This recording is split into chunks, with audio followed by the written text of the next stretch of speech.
Good morning children. आज मैं आपको वचन पढ़ाने जा रही हूँ और मुझे जहाँ तक पता है सबको किताबें मिल गई है। सब लोग किताब खोल के ठीक से बैठिए और वीडियो देखने की कोशिश कीजिए और समझने की कोशिश कीजिए।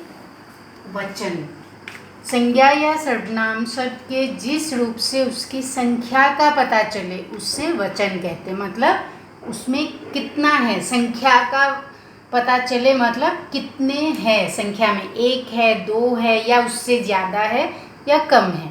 तो वचन के भेद देखो, वचन के दो भेद है। वचन दो प्रकार के होते हैं, एक वचन और बहुवचन। तो यहाँ एक वचन की परिभाषा है, एक वचन शब्द के जिस रूप से उसके एक होने का पता चले उसे एक वचन कहते हैं। जैसे घड़ा, टहनी, सीटी, ताला, गाय, कीड़ा, चश्मा, संतरा आदि।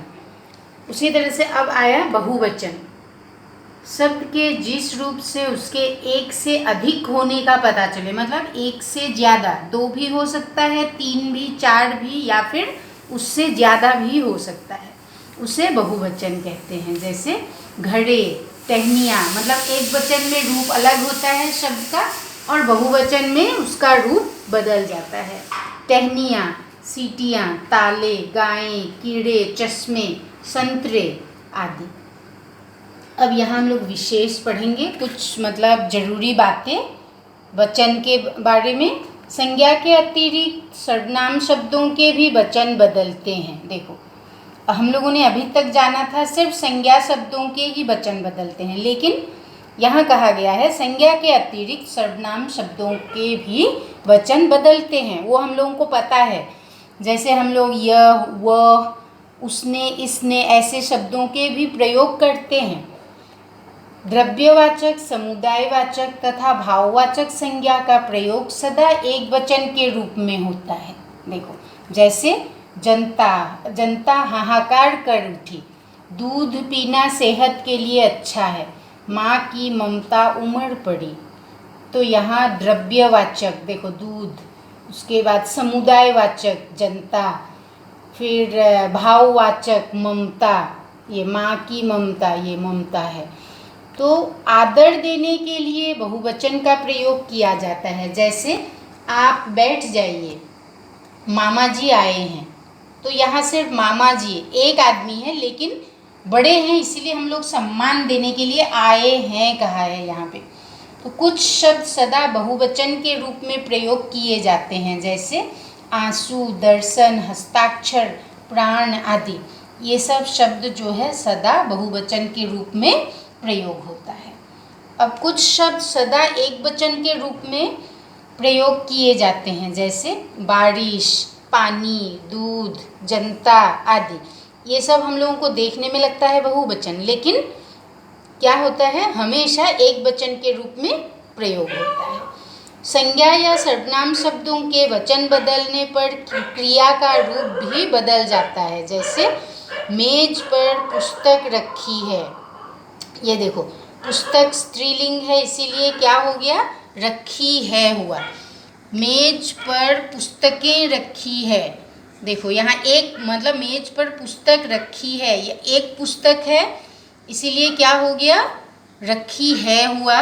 फिर यहाँ पे मेज पर पुस्तकें रखी है, यहाँ एक से ज़्यादा पुस्तक है, इसीलिए पुस्तकें रखी है के ऊपर भी बिंदी आ गया है।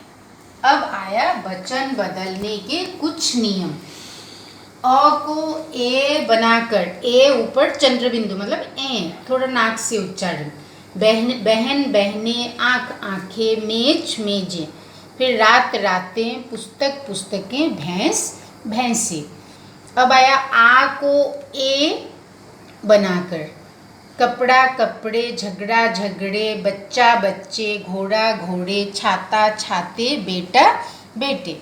उसी तरह से आ को ए लगा, आ में ए लगाकर, माला, मालाएं, माता, माताएं, मतलब आ की जगह पर ए लगाकर ये हुआ है। महिला, महिलाएं, सभा, सभाएं। छोटाऊ, बड़ाऊ तथा औ में ए जोड़कर, बहु, बहुएं, ऋतु, ऋतुएं, वस्तु, वस्तुएं, गौ, गौएं। उसके बाद आया छोटी ई तथा बड़ी ई में या में आ की मात्रा, ऊपर चंद्र बिंदु लगाकर एक वचन तथा बहुवचन बना सकते हैं। तिथि तिथियाँ, दवाई दवाइयाँ। इसमें जब छोटी ई तथा बड़ी ई में या लगाने से क्या होगा, ये बड़ी ई छोटी ई में बदल जाएगी। सखी सखियाँ, मिठाई मिठाइयाँ, मक्खी मक्खियाँ, रीति रीतियाँ। अब आया या को या बनाकर, पूरी पुड़िया, चूहिया चूहिया, डिबिया डिबिया, चिड़िया चिड़िया। कुछ शब्दों के बहुवचन इस प्रकार बनते हैं, देखो, छात्र छात्रगण, युवा युवागण, कवि कविगण, दर्शक दर्शकगण, तुम लोग, नेता नेतागण। कुछ शब्द ऐसे होते हैं जिनका रूप नहीं बदलता, जैसे पेड़, साधु, फूल आदि, परंतु इसके साथ ने, पर, में, से आदि कारक लग जाएं तो इसका रूप बदल जाता है। जैसे पेड़ हवा से हिल रहा है, पेड़ हवा से हिल रहे हैं, मतलब एक पेड़ अगर हिल रहा है तो उसमें कोई बदलाव नहीं आएगा। फिर इसमें भी बहुत सारे अगर पेड़ हिल रहे हैं, सिर्फ क्रिया में बदलाव आएगा। पेड़ हवा से हिल रहे हैं।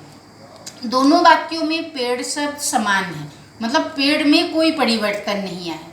लेकिन को लगाने पर देखो, हवा ने पेड़ों को हिलाया, तो इस वाक्य में को लगने पर पेड़ शब्द का रूप बदल गया है।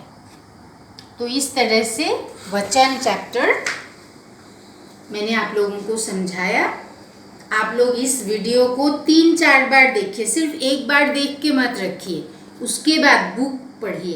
पहले भी मैंने कहा है बुक पढ़ना जरूरी है, 3-4 बार पढ़ना, मतलब एक ही दिन में नहीं, अलग अलग दिन में। आज अगर एक बार पढ़ लिया तो कल और एक बार पढ़िए, फिर सुबह अगर एक बार पढ़ा तो शाम को एक बार पढ़िए। इस तरह से पढ़िए और समझने की कोशिश कीजिए।